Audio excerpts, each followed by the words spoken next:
The explosion of Earth's final events has been a building crescendo for years. Now, the United States has a president who has vowed to close the gap between church and state. Donald Trump ran on a platform to make America great again. It does not matter that many Americans of his own political party did not want him for president. The fact is, he won. The question everyone should be asking now is, how does Donald Trump plan to make America great again? One way Trump plans to transform America is by clearing the way for Christians to become more politically active.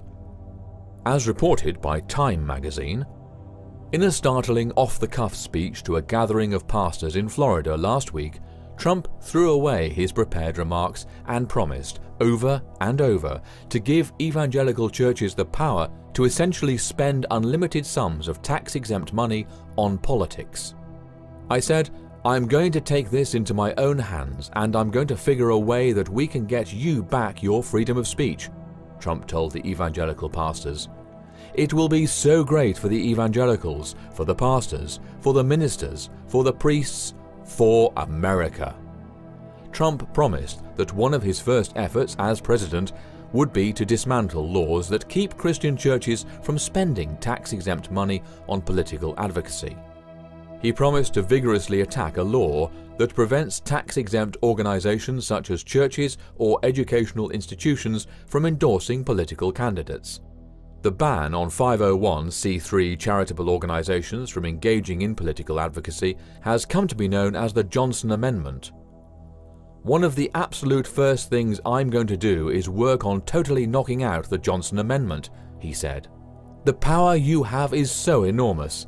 It's not like you represent 2% of the country and it's going to be difficult. You're probably 75, 80%.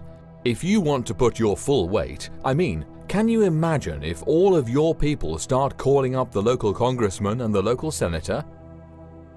Trump promised the evangelical pastors that by abolishing the prohibition on churches spending tax-exempt money on political advocacy, it would reverse the slow, steady decline in church attendance and public attitudes towards Christian beliefs in the United States. America now has a president who is creating an environment in which the image to the beast will be fully formed. Indeed, it has begun already. What's happened to religion, if you look at what's happening to Christianity and you look at the number of people going to churches, and the evangelicals know this also, it's not on this kind of a climb, it's on this kind of a climb. Slow and steady in the wrong direction. And a lot of it has to do with the fact that you've been silenced. You've been silenced. Like a child has been silenced. You've been silenced. Strong.